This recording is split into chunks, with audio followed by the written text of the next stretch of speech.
আসসালামু আলাইকুম রহমতুল্লাহ বরকাতুহু। আলহামদুলিল্লাহ রবিল আলমিন ওসলাতাম আলা শফিল আম্বিউল মুরসালিন নবীনা মোহাম্মদ আলা আলিহি ও আসহাবিহি আজমাইন ওবাদ। আলহামদুলিল্লাহ, আমরা আমাদের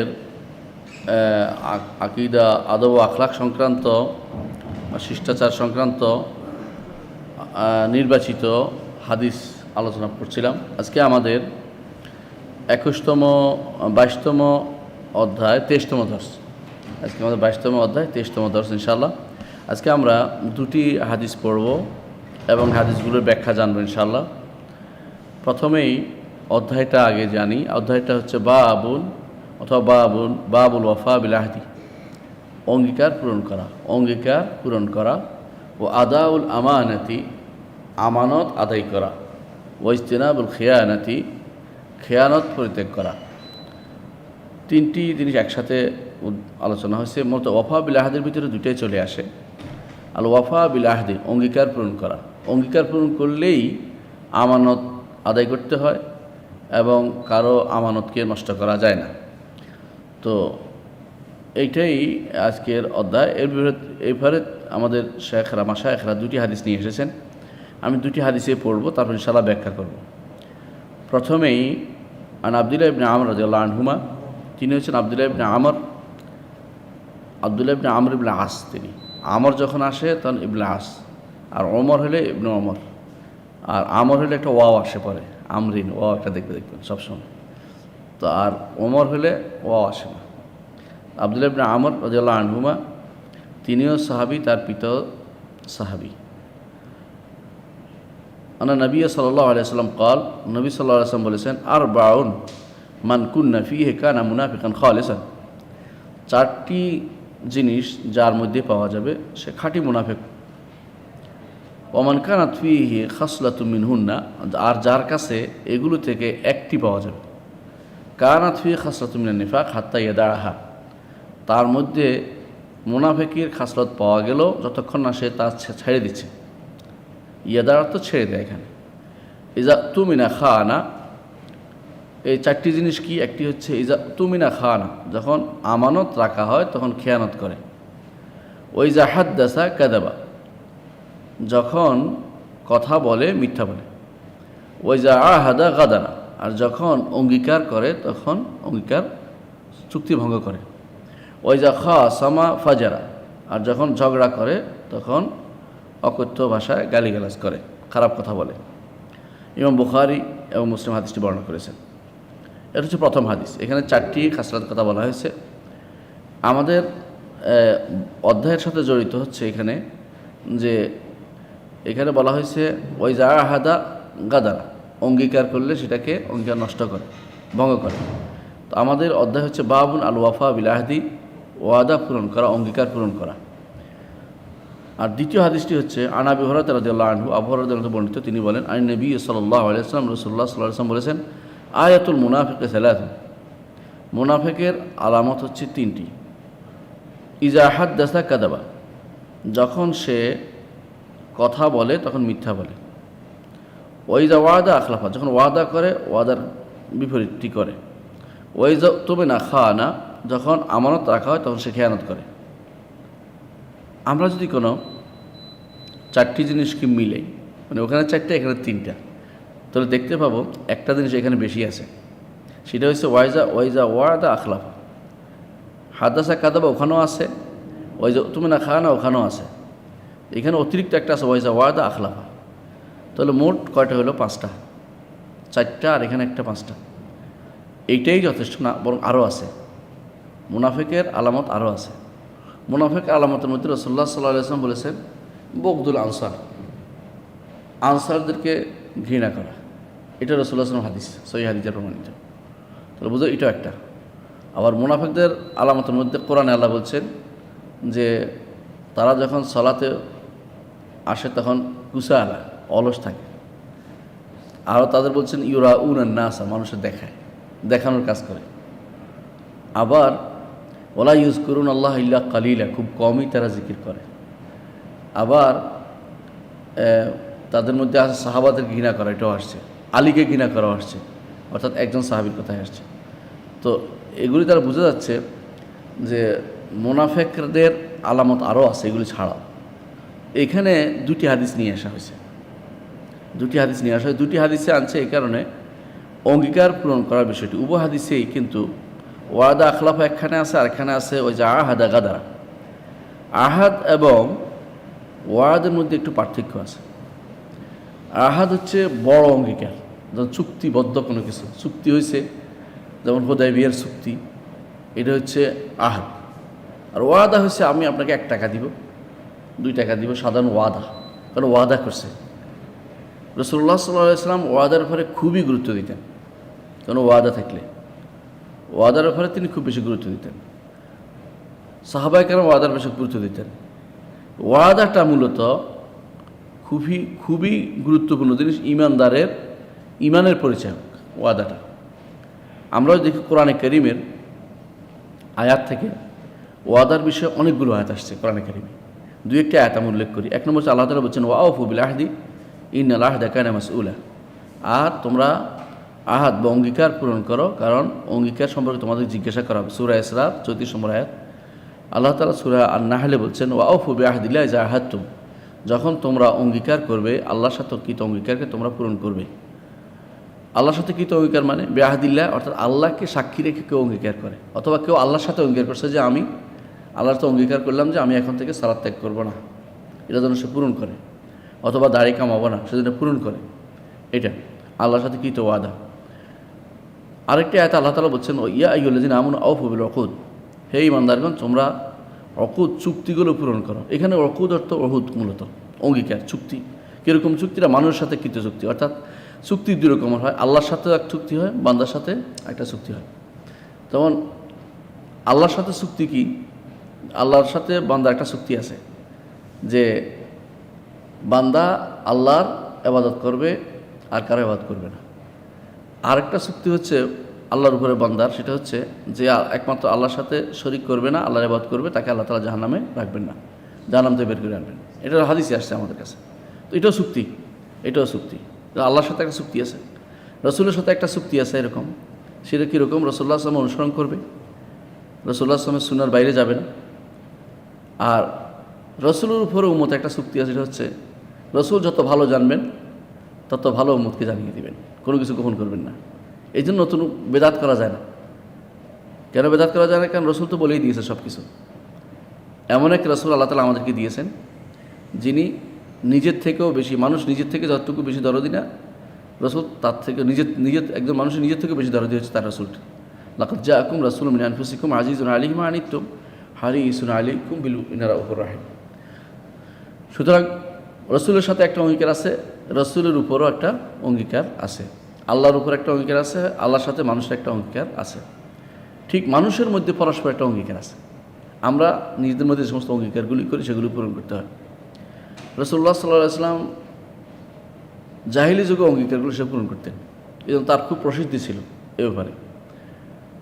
কোরআনে কারিমে আল্লাহ তাআলা অঙ্গীকার পূরণকারী হিসাবে উল্লেখ করেছেন, নিজের কথা উল্লেখ করেছেন। আল্লাহ বলছেন ওমান আফওয়া বিআহদি মিনাল্লাহ, আল্লাহ ওয়াদা করেছেন কি ইন্নাল্লাহ আশতারা মিনাল আনফুসিহিম ওয়া আমওয়ালিহিম বিআন্না লাহুমুল জান্নাহ। আল্লাহ তাআলা ওয়াদা করছেন যে তিনি জান্নাতের বিনিময়ে আমাদের জান ও মাল কিনে নিয়েছেন। জান্নাত পেতে হলে এটা ছাড়তে হবে। শেষে বলেছেন, লম্বা আয়াতের শেষে ওমান আওফা বিআহদি মিনাল্লাহ, আল্লাহ অঙ্গীকার করছেন, আল্লাহর চেয়ে এমন কে আছে যে অঙ্গীকার পূরণকারী আছে?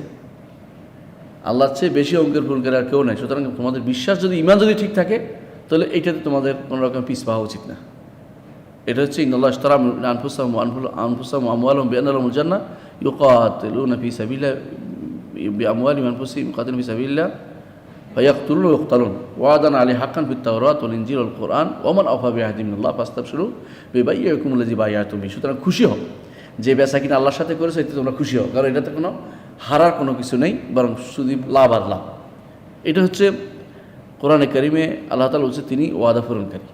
মুহাম্মদ রাসূলুল্লাহ সাল্লাল্লাহু আলাইহি ওয়াসাল্লামের আগে নবীরাও ওয়াদা পূরণ করতে কোরআনে কারিমে আল্লাহ তাআলা প্রশংসা করেছেন। কোরআনে কারিমে আল্লাহ প্রশংসা করেছেন, যারা ওয়াদা পূরণ করবে তাদের ওয়াদা প্রশংসা করেছেন। বলছেন ইন্নাহু কানা সাদিকাল ওয়াদ ওয়া কানা রাসূলান নাবিয়্যা। ইসমাঈল আলাইহিস সালাতু ওয়াস সালাম সম্পর্কে বলছেন সাদিকাল ওয়াদে, তিনি ওয়াদা পূরণ করতেন। কীরকম ওয়াদা পূরণ করতেন? তাফসীরের কিতাবে উল্লেখ আছে যে তিনি একজন বলছে যে ওই আপনি এখানে থামেন, আমি বাড়ি যাচ্ছি, একটু আসবো, বাসা থেকে আসবো। 3 দিন পরে আসছে লোকটা, আসে দেখে তিনি দাঁড়িয়ে আছে। বলে কি তুমি দাঁড়িয়ে আছো? বলে আপনি বলছেন আসতেছেন। 3 দিন পরে তিনি আসছেন। নবীরা এরকম ওয়াদা পূরণ করতে, বলতে আমি এখানে ওয়াদা করছি তোমার সাথে থাকবো, থেমে আছে এই জন্য। রাসূলুল্লাহ সাল্লাল্লাহু আলাইহি ওয়াসাল্লামের জীবনে ওয়াদার খেলাফে কোনো কিছু নজির কেউ দেখাতে পারেনি। যে ওয়াদা করছে সেদিন পূরণ করেছে। এমনকি হুদায়বিয়ার সন্ধির ওয়াদা তিনি রক্ষা করার জন্য আবু জান্দাল, আবু বসিরকে পর্যন্ত ফেরত দিয়েছেন। ওয়াদা অঙ্গীকার যেন পূরণ, অঙ্গীকার যেন ইয়া না হয়। এমনকি অনেক সময় একদম প্রাণের শত্রুকে পর্যন্ত তিনি ছেড়ে দিয়েছেন অঙ্গীকার পূরণের সাথে, যে তিনি হত্যা করবেন না এই জন্য। এটা হচ্ছে মুহাম্মদ রাসূলুল্লাহ সাল্লাল্লাহু আলাইহি ওয়াসাল্লাম অঙ্গীকার। এই অঙ্গীকারের জন্য পূরণ করতে হয়, অঙ্গীকার পূরণ করতে হয়। কোরআন কারীমে আল্লাহ তাআলা এই জন্য বলছেন, কোরআন কারীমে আল্লাহ তাআলা বলছেন ওয়া আউফু বিআহদি উফি বিআহদিকুম, আমার অঙ্গীকার পূরণ করো, আমিও তোমাদের অঙ্গীকার পূরণ করবো। আল্লাহর অঙ্গীকার কি? শিরিক করবো না, একমাত্র তার ইবাদত করবো। উফি বিআহদিকুম, আমি তোমাদের অঙ্গীকার পূরণ করবো, তোমাদেরকে জান্নাত দিব। এটা হচ্ছে সূরা বাকারা 40 নম্বর আয়াত। আল্লাহ তাআলা সূরা মায়েদার 13 নম্বর আয়াতে বলছেন ফাবিমা নাকদিহিম মিসাকাহুম লাআন্নাহুম ওয়া জাআলনা কুলুবাহুম কাসিয়া, যারা ওয়াদা ভঙ্গ করে, তাদের মিসাক, তাদের পরিণাম কি? তাদের অন্তর কঠোর হয়ে যায়, অন্তর আর নরম থাকে না। অর্থাৎ কঠোর হয়ে গেলে গুনাহ করতে আর তারা পিছপা হয় না। হাদিসে আছে রাসূলুল্লাহ সাল্লাল্লাহু আলাইহি ওয়াসাল্লাম বলেছেন, গুনাহ কেন করে মানুষ? একটা গুনাহ আরেকটা গুনাহকে টেনে আনে। যখন গুনার পরে কালো হতে যায়, কালো হইতে হইতে হইতে এমন অবস্থা হয় যে এটা উল্টা হয়ে যায়। যেমনিভাবে উল্টা গ্লাসে পানি ফেললে পানি একটু থাকে না, তেমনি সেখানে ভালো কোনো মাহরুফ বলতে কিছু থাকে না। মুনকারকে মুনকার মনে করা হয় না। তখন যতই সেখানে কিছু ডালা হয়, কাজ করে না। এই জন্য প্রথমেই একজন মানুষ যখন ওয়াদা ভঙ্গ করে, আল্লাহ তাআলা তাকে লাআনত করতে, লাআন্নাহুম, লাআনত আল্লাহর রহমত থেকে দূরে সরে যায়। ওয়া জাআলনা কুলুবাহুম কাসিয়া, তার কলবকে আল্লাহ তাআলা বলছেন আমরা তাদের অন্তরকে করে দেই কঠোর। অর্থাৎ তাদের সেখানে আর ঈমানের আলো সেখানে প্রবেশ করে না, ঈমানের আলো সেখানে প্রবেশ করে না। রান আলা কুলুব, অন্তরের ভিতরে তখন ঝংকার পড়ে যায়। আল্লাহ তাআলা অন্য আয়াতে বলেছেন ওয়া বিআহদিল্লাহি আউফু যালিকুম ওয়াসাকুম বিহি লাআল্লাকুম তাযাক্কারুন, আল্লাহর সাথে কৃত অঙ্গীকার পূরণ করো, আল্লাহ তাআলা তোমাদেরকে ওসিয়ত করছেন। অন্য আয়াতে আল্লাহ তাআলা বলছেন যে ফাআকাবাহুম নিফাকান ফি কুলুবিহিম ইলা ইয়াউমি ইয়ালকাউনা বিমা আখলাফুল্লাহ মা ওয়াদুহু, আল্লাহর সাথে কৃত ওয়াদা যখন তারা খেলাপ করলো ইহুদিরা, তখন আল্লাহ তাআলা তাদের অন্তরে নিফাক ঢুকাই দিলেন, মুনাফিকি ঢুকাই দিলেন। কারণ তারা ওইমা কানু ইয়াকফুরুন, তারা কুফরি করত, আল্লাহর সাথে ওয়াদা খেলাপ করত, কৃত ওয়াদা। এই জন্য তাদের অন্তরের ভিতরে আল্লাহ তাআলা নিফাকের বীজ ঢুকিয়ে দিলেন। এবং তারা শুধুমাত্র উল্টাপাল্টা কথা বলবে, সঠিক কথা বলবে না, মুখে একটা বলবে, অন্তরে আরেকটা রাখবে। অন্য হয়তো আল্লাহ তাআলা বলছেন ওয়াল মুফুনা বিআহদিহিম ইযা আহাদু, আর আল্লাহ তাআলা প্রশংসা করছেন ওই সমস্ত লোকদেরকে যারা অঙ্গীকার করলে অঙ্গীকারকে পূরণ করে। আল্লাহ তাআলা আরও প্রশংসা করছেন বালা মানি আউফা বিআহদি ওয়াত্তাকা ফাইনাল্লাহা ইউহিব্বুল মুত্তাকিন, যারা অঙ্গীকার পূরণ করে এবং তাকওয়া অবলম্বন করে, আল্লাহ তাআলা তাকওয়াবানদেরকে আল্লাহ তাআলা ভালোবাসেন। বোঝা গেল যে তাকওয়া ওয়াফা বিল আহাদ, এটা গুরুত্বপূর্ণ একটা জিনিস। অঙ্গীকার করলে পূরণ করবেন, চেষ্টা করবেন যতটুকু আপনার দায়িত্ব, যতটুকু আপনার ক্ষমতার ভিতরে আছে, কোনোদিন অঙ্গীকার ভঙ্গ করবেন না। অঙ্গীকার ভঙ্গ করাটা এই জন্য শরীয়ত অনুমোদিত না। এখানে আরেকটি কথা আসছে ও আদাউল আমানা, দ্বিতীয় আরেকটি শিরোনাম হচ্ছে আদাউল আমানা, আমানত আদায় করা। কোরআনে কারীমে আল্লাহ তাআলা আমানত আদায়ের ব্যাপারে বলছেন ইন্নাল্লাহা ইয়া'মুরুকুম আন তুআদ্দুল আমানাতি ইলা আহলিহা, ইন্নাল্লাহা ইয়া'মুরুকুম আন তুআদ্দুল আমানাতি ইলা আহলিহা, আল্লাহ তোমাদেরকে নির্দেশ দিচ্ছেন তোমরা যেন আমানত, যে আমানতের যে হকদার তার কাছে যেন প্রত্যার্পণ করো। আমানতের হকদার কাছে প্রত্যার্পণের অর্থ কী? এটা শাসকদেরকে বলেছেন, এই আয়াতটি শাসকদের জন্য। এর আগের আয়াতগুলো আগের আয়াতটা শাসিতের জন্য। আগের আয়াতটা ছিল ইয়া আইয়ুহাল্লাযীনা আমানু আতিউল্লাহ ওয়া আতিউর রাসূল ওয়া উলিল আমরি মিনকুম, ঈমানদারগণ তোমরা আল্লাহর আনুগত্য করো, রাসূলের আনুগত্য করো এবং তোমাদের মধ্যে যারা ক্ষমতাসীন তাদের আনুগত্য করো। দ্বিতীয় আয়াতটা হচ্ছে শাসকের জন্য, ইন্নাল্লাহা ইয়া'মুরুকুম আন তুআদ্দুল আমানাতি ইলা আহলিহা, যার যেটা হক সেটা তাকে পৌঁছে দাও। এটা সবচেয়ে কঠিন। এই জন্য ওমর রাদিয়াল্লাহু আনহু বলছেন যে ফোরাতের তীরে যদি কোনো কুকুর না খেয়ে মারা যায় আমার ভয়, অথবা ছাগল না খেয়ে মারা যায় আমার ভয় হয় যে আল্লাহ আমাকে জিজ্ঞাসা করো তাকে আমি খাবার দিতে পেরেছি কিনা। এই জন্য আমানত পৌঁছে দেওয়ার অর্থ হচ্ছে একজন পরিবারে তার ঘরে আমানত আছে, সন্ততি তার আমানত, এগুলি যথাযথ আদায় করতে হবে। পরিবার স্ত্রীর হক আদায় করতে হবে। তো এগুলি সবই কিন্তু আমানত, এগুলি যথাযথ আদায় করা, এটা আল্লাহ তাআলা নির্দেশ দিচ্ছেন আন তুআদ্দুল আমানাতি ইলা আহলিহা, যে যে দায়িত্ব পাবে সেটা দায়িত্ব আদায় করতে হবে। আপনি একটা দায়িত্ব পাচ্ছেন, আমানত আদায় করবেন। চাকরির ক্ষেত্রে তো আমানত, ভোটও একটা আমানত, প্রত্যেকটা জিনিস এরকম আমানত রয়েছে মানুষের হাতে। প্রত্যেকটা জিনিস, মত দেওয়া একটা আমানত, একটা আপনাকে পরামর্শ চেয়েছে, এটা আমানত। এমনকি আলেমরা এটাও বলেছেন, কেউ কারোর সাথে কথা বলতে গিয়ে আরেক দিকে তাকাইছে যেন না শুনতে পায়, এটা একটা আমানত। এর অর্থ হচ্ছে এই লোক কারোর কাছে বলতে পারবে না। এটা বোঝা গেল যে সেই লোকটি চাচ্ছে না আমার কথা তার একজন শরিক হোক, আরেকজন শরিক হোক, এটা চাচ্ছে না। একজন ঘরের ভিতরে কথা বলতেছে, কেউ যেন উকি না দেয়, এটা আমানত, কেউ যেন না তাকায়। এবং রাসূলুল্লাহ সাল্লাল্লাহু আলাইহি ওয়াসাল্লাম একবার তিনি হাতের মধ্যে রেখেছেন যাতে খোঁচা দিতে পারেন, যে উকি দেয় তার জন্য। কারণ উকি দেয় শরীয়ত অনুমোদিত না। কারণ আমানতকে রক্ষা করা, আমানতকে নষ্ট করা, আমানত একটা বিশাল জিনিস। এই জন্য হাদিসে আছে রাসূলুল্লাহ সাল্লাল্লাহু আলাইহি ওয়াসাল্লাম বলেছেন, আমানত নাজিল হয়েছে কিছু মানুষের অন্তরের মধ্যে। এরপরে অর্থাৎ তারা ইসলামের আগেই আমানতদার ছিল। তারপর কোরআন নাজিল হয়েছে, হাদিস নাজিল হয়েছে, এর মধ্যে আমানত তাদের বাড়ছে। কিন্তু এমন একটা সময় আসবে, হুযায়ফা ইবনে ইয়ামান রাদিয়াল্লাহু আনহু বলেন, এমন একটা সময় আসবে যখন একজন মানুষ ঘুমাবে, ঘুম থেকে উঠে দেখে যে তার শরীরের মধ্যে থেকে আমানত চলে গেছে, শুধু একটা দাগের মতো অল্প একটু পড়ে আছে, সামান্য একটু আমানত আছে। আরেকবার ঘুমাবে, দেখবে যে ওইটাও চলে গেছে, শুধু মানুষের থেতলে গেলে যেটুকু এরকম উঠে কাপড় হাতে কোনো কাজ করতে গেলে যেভাবে বাড়তি বেড়ে যায়, ওইটার মতো হয়ে আছে, অর্থাৎ সামান্য একটু আমানত আছে। অর্থাৎ তার মানুষের ভিতরে আমানত পাওয়া যাবে না, এমন অবস্থা তৈরি হবে। এখন আমরা অনেক সময় দেখি অনেকেই চায় তার একটা দায়িত্ব, একটা আমানতদারকে দিতে। কম বুঝো কিন্তু আমানতদার, এরকম মানুষকে চায়। বেশি বুঝে কিন্তু গাদ্দারকে কেউ দিতে চায় না, কিন্তু আমার তো সব খেয়ে ফেলবে, পুরোটাই শেষ করে দিবে। এই জন্য আমানতদার লোক পাওয়া কিন্তু খুবই কঠিন, খুবই কঠিন। এই জন্য আমিন একটা বিশাল পেশা, আমানত। এই যে একজন মানুষের জমিন মেপে আরেকজনকে দিয়ে দিচ্ছে, এটা আমিন কেন বলে? কারণ এইটুকুর কারণে সে হাসরের মাঠে এটা নিয়ে উঠতে হবে। 7 তবক জমিন নিয়ে ওঠা খুব কঠিন কাজ, এই কষ্ট কে করবে? এই জন্য তারা আমিন বলে মানুষে, কারণ সে আমানতের সাথে কাজটা করবে, কারো পক্ষপাতিত্ব করবে না। এটাও একটা আমানত। আমানত আবার ইমানের সাথে সম্পৃক্ত। লা ইমানা লিমান লা আমানাত লা, যার আমানত নাই তার ইমানে নেই, হাদিসে আসছে। কারণ কি? কারণ আমানত ইমানের সাথে আল্লাহ তাআলা ওই অন্তরে ইমানটা রাখেন যে অন্তরে আমানত আছে। কারণ এটা রাখার একটা জায়গা, ওয়াদিয়া, তা আমানত রাখতে হবে। যে অন্তরের ভিতরে ইমান আমানত নাই, সেখানে এটাও শান্তি পাবে না, ইমানটাও তার শান্তি থাকতে পারবে না, বসবাস করতে পারবে না। এই জন্য ইমানের জায়গাটাও আমানতের সাথে সম্পৃক্ত। এই জন্য আমরা যখন নতুন চাঁদ দেখি কি দোয়া করি মনে আছে? আল্লাহুম্মা আহিল্লা আলাইনা বিল আমনি ওয়াল ঈমান ওয়াস সালামাতুল ইসলাম, দোয়া করি না? হেলাল খায়র ওর শেষ পর্যন্ত আছে, তাই না? এখানে আমনু ওয়াল ঈমান যেমন আছে, ইউমনু ওয়াল ঈমানও আছে, আমনও আছে, ইউমনও আছে। আবার আমনু ওয়াল ঈমান একসাথে করা হয়েছে, খেয়াল করছেন? আমানত এবং নিরাপত্তাকেও, আমানতের সাথে আবার নিরাপত্তাও জড়িত, দুইটা একসাথে করা হয়েছে। এই জন্য মোট কথা হচ্ছে আমানত খুবই গুরুত্বপূর্ণ একটা জিনিস। এটাকেও আদায় করতে বলা হয়েছে, কোরআন কারীমে আল্লাহ তাআলা বলছেন, ইন্না আরাদনাল আমানাতা আলাস সামাওয়াতি ওয়াল আরদি ওয়াল জিবাল ফাআবাইনা আন ইয়াহমিলনাহা ওয়া আশফাকনা মিনহা ওয়া হামালাহাল ইনসানু ইন্নাহু কানা যালুমান জাহুলা। আল্লাহ তাআলা বলছেন, আমরা অবশ্যই পেশ করেছি আমানতকে আসমান জমিন এবং পাহাড় পর্বতের উপর, কিন্তু সবাই অস্বীকার করেছে। এই আমানত কি? শরীয়ত। এই আমানত শরীয়ত, আল্লাহর বিধান প্রতিপালন করা। এটা মানুষ নিয়েছে, ইন্নাহু কানা যালুমান জাহুলা। আমানতের লাভ কি? জান্নাত। অন্যরা জান্নাতে যেতে চায় নাই, আমানত দায়িত্ব নেয় নাই। মানুষ জান্নাতে যেতে চেয়েছে, দায়িত্ব নিয়েছে, কিন্তু নিজের জুলুম করেছে, জাহুল, পরিণাম জানে না, কোথায় যাবে জানে না, নিয়েছে কিন্তু সে সেটা প্রতিপালন করতে পারে না, জুলুম করছে।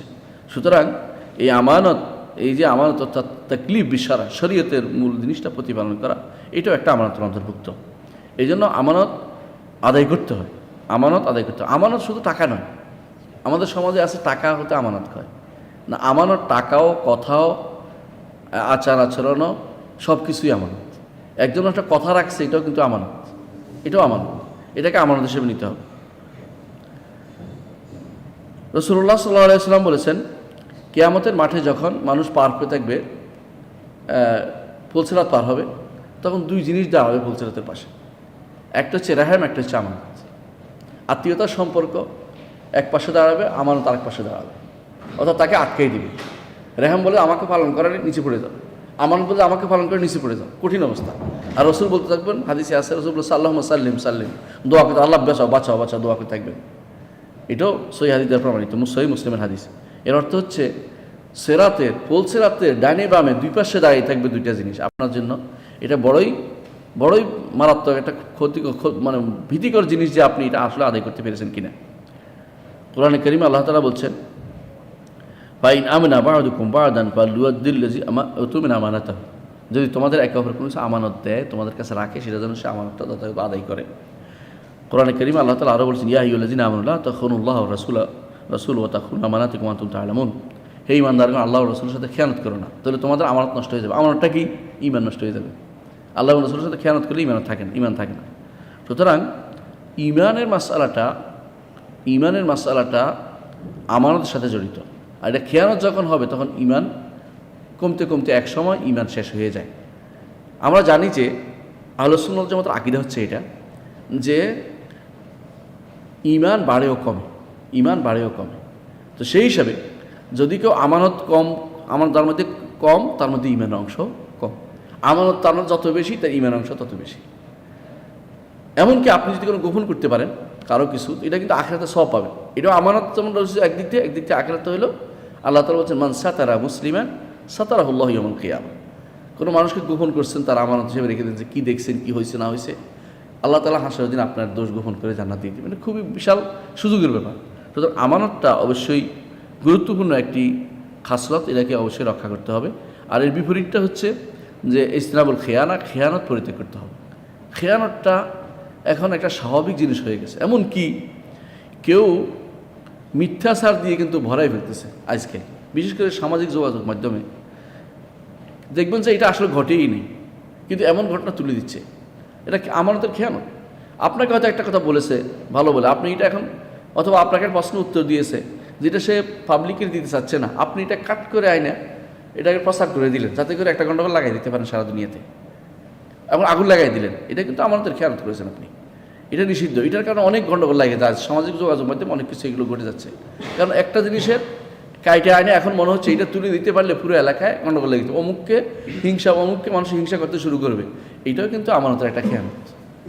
অথবা সুযোগ বুঝে আপনি মানুষ জানে যে এটা দরকারি, আপনি এটাকে বেদরকারি বানিয়ে দিলেন, অথবা দরকারি বেদরকারি উভয়টাই কিন্তু আপনি আমানতের খেয়ানত করলেন। রাসূলুল্লাহ সাল্লাল্লাহু আলাইহি ওয়াসাল্লাম এই জন্য আমানতের খেয়ানতকে আমাদেরকে সাবধান করেছেন। আমি এই দুইটি হাদিস থেকে যা আমাদের পাই, উপকৃত হয়, সেটা আমরা এখানে জানাবো, ইনশাআল্লাহ শেষ করবো। এক নম্বর হচ্ছে আল হাসু আলা মাকারিমিল আখলাক, উত্তম চরিত্র গ্রহণের প্রতি উৎসাহ দেওয়া হয়েছে। সেটা কি? সততা। আল ওয়াফা বিল আহাদ, অঙ্গীকার পূরণ করা। ওয়াদালিকা বিবায়ানে কুবহিল মুত্তাসিফ বিআদাদ, এর বিপরীতটা নিষিদ্ধ। কি? মিথ্যাচার নিষিদ্ধ, অঙ্গীকার পূরণ না করাটা, অর্থাৎ অঙ্গীকার ভঙ্গ করাটা ক্ষতিকর। এটা যে ক্ষতিকর প্রভাব সেটা উল্লেখ করা হয়েছে। আচ্ছা, আর তাহজির মিন তাশাব্বুল মুসলিমিল মুনাফিকিন, দ্বিতীয় যে খারাপ গুণ সেটা হচ্ছে, এতে যে উপকারিতা পাইছি এর থেকে, সেটা হচ্ছে মুসলিম মুনাফিকের মতো হওয়াটা নিষিদ্ধ। মুসলিম কোনদিন মুনাফিকের মতো হইতে পারে না, গুণে হইতে পারে না, চারিত্রিক কোথাও ভূষণে মুনাফিকদের মতো হইতে পারে না। 3 নম্বর হচ্ছে মুনাফিক, এখানে মুনাফিক আমলি বোঝানো হয়েছে। মুনাফিক আমলি মানুষকে মুনাফিক আকীদার দিকে নিয়ে যায়। নেফাক 2 প্রকার, একটা হলো নেফাক আমলির কারণে কাফের বলা হয় না। এগুলির কারণে একজন মানুষ কাফের হয়ে যাবে না, কিন্তু সে কুফরির দিকে নিয়ে যাবে লা মাহালাতান, নিঃসন্দেহে। অর্থাৎ যে ব্যক্তি এগুলিকে নিজের জীবনের ব্রত মনে করবে, মুনাফিক খালেস হয়ে যাবে। 4টা একসাথে পাওয়া গেলে, কারোর মধ্যে যদি কোনো আমানতের খেয়ানত পাওয়া গেছে, মিথ্যা কথা পাওয়া গেছে, অঙ্গীকার ভঙ্গ করছে, কথা বললে গালিগালাজ করে, এই লোক শেষ পর্যন্ত মুনাফিক হয়ে ছাড়বে, আর কোনো কিছু থাকবে না। এই জন্য মুনাফিকান খালেসা। কিন্তু মুনাফিক আকীদাগত মুনাফিকে নিয়ে যাবে তাকে। আকীদাগত মুনাফিক কি? আকীদা মুনাফিক হচ্ছে আল্লাহ নবী জানিয়ে এসেছেন, এটাকে দুইটাকে কেউ যদি কোনো অপছন্দ করে, দুইটা হলো, একটা হলো আল্লাহ অথবা আল্লাহর দিনকে অপছন্দ করে, দুইটা, অথবা ঘৃণা করলো আল্লাহকে, আল্লাহ রসুলকে, আল্লাহর দিনকে, তাহলে মনে মনে ঘৃণা করলো, তোর সে ব্যক্তি অথবা আল্লাহর দিনকে ঘৃণা করলো, অথবা দিনের নিয়ে আসা দিনের কোনো বিধানকে অপছন্দ করলে সেও আকীদাগত মুনাফিক। ধরেন দাড়িকে, টুপিকে, সলাৎকে, এই জাতীয় যেগুলো শরীয়তের সিম্বল, আজানকে, এরা কিন্তু আকীদাগত মুনাফিক। এগুলির চেয়ে গুরুত্বপূর্ণ, মারাত্মক বেশি এগুলি আমাদের সমাজে আলোচিত হয় না, এগুলি আলোচনা করে। এগুলিও দরকার আছে, এগুলিও বড় মুনাফিকদের নিয়ে যায়, কিন্তু বড় মুনাফিকটা আগে জানা দরকার আমাদের। বড় মুনাফিক হচ্ছে আল্লাহ রসুলকে ঘৃণা করা, আল্লাহ রসুল যা নিয়ে এসে তা ঘৃণা করা, আল্লাহ রসুলের দিনকে ঘৃণা করা, 1 নম্বর। আল্লাহ রসুল যা নিয়ে এসে তা অপছন্দ করা, অপছন্দ ঘৃণার মধ্যে পার্থক্য আছে। আল্লাহ রসুলের দিনকে ঘৃণা অপছন্দ করা, আল্লাহ রসুল জানিয়েছে তাকে দিনকে অপছন্দ করা। আর এটা 4টা হলো, এখানে 4টা হয়ে চলে গেছে। আরেকটা হচ্ছে আল্লাহ রসুলের দিনের পরাজয়ে খুশি হওয়া। আরেকটা হচ্ছে আল্লাহ রসুলের দিনের উন্নতিতে নাখোশ হওয়া, যে দাঁড়িয়ালরা বেড়ে গেছে, বোরকলিরা বেড়ে গেছে, এগুলি সবই হচ্ছে আকীদাগত মুনাফেক। আকীদাগত মুনাফেক এবং দিকে নিয়ে যায় এই কাজগুলি যার মধ্যে পাওয়া যাবে, ধীরে ধীরে সে আকীদাগত মুনাফেক হয়ে যাবে। এই জন্য এগুলি থেকে সাবধান করা। 4 নম্বর যে আমরা ফায়দা পাচ্ছি এর থেকে, সেটা হচ্ছে যে এইগুলি যতগুলি আমরা উল্লেখ করেছি এখানে, 5টা জিনিস উল্লেখ করেছিলাম তখন উভয় টাইমের উভয় হাদিসে মিলে, এই 5টি হচ্ছে মুনাফেকের আলামত। এগুলি থেকে আমাদেরকে দূরে থাকতে হবে। 5 নম্বর যে উপকারিতা আমরা পাচ্ছি সেটা হচ্ছে ওয়াদা খেলাপ করা, সেটা খুবই নিন্দনীয় একটি গুণ। একজন মানুষ ওয়াদা খেলাপ করার ব্যাপারে কোনো চিন্তা করতে পারে না। কোনোদিন হয়ে গেলে ভুলক্রম হইতে পারে, ইচ্ছাকৃত ওয়াদা খেলাপ করবে না, কিন্তু আমাদের ওয়াদা খেলাপ এখন স্বাভাবিক হয়ে গেছে। বিশেষ করে হাতের মধ্যে মুঠোফোন আসার পরে ওয়াদা খেলাপ এখন বেশি বেশি হয়ে গেছে। কি কোথায় কথা, আমি তো এখন লন্ডনে, আসলে সে ঘরের পিছনে, মানে একজন মিথ্যা কথা বলতে ওস্তাদ, এবং এগুলি প্রচুর পরিমাণে ওয়াদা খেলাপ করবে। কেন? তার লুকোচুরি করতে সহজ হয়ে গেছে তার কাছে এখন। এই জন্য 6 নম্বর যে শিক্ষা আমরা পাই তা হচ্ছে যে আমানত প্রত্যেকটি মানুষের কাছে, আল্লাহর হক বন্দার হক উভয়টাই আমানত। আল্লাহর হক বন্দার হক উভয়টাই কি আমানত। আর 7 নম্বর হচ্ছে যে 2টি আয়াত আর 2টি হাদিসের মধ্যে একটা সামঞ্জস্য বিধান করতে হবে, সাদৃশ্য বিধান করতে হবে। সেটা কি সামঞ্জস্য বিধান? এই জন্য করতে হবে, 2টি হাদিসের মধ্যে একটা তো বলছে আরবা ও মান কুন্না ফি, 4টা বলছে, আরেকটার মধ্যে 3টা বলেছে। যারা আমাদের হাদিস মানে না, ওরা বলে যে হাদিসের মধ্যে এই তো বিরোধ, একটাতে 4টা বলছে, একটা 3টা বলছে, কয়টা নেবেন আপনি? এইটা আসলে ওদের বুঝার ভুল। হাদিসে রাসূলুল্লাহ সাল্লাল্লাহু আলাইহি ওয়াসাল্লাম যখন 4টা বলা দরকার 4টা বলেছেন, যখন 3টা বলা দরকার 3টা বলেছেন, কোথাও আরও বেশিও বলেছেন, কোথাও আরও কমও বলেছেন। এরকম বহু হাদিস আছে যেখানে রাসূলুল্লাহ সাল্লাল্লাহু আলাইহি ওয়াসাল্লাম বলেছেন 3টি কাজ করলে জানা যাবে, অর্থ কি বাকি 4টাগুলো জানা যাবে না? ওইটা করলে জানা যাবে।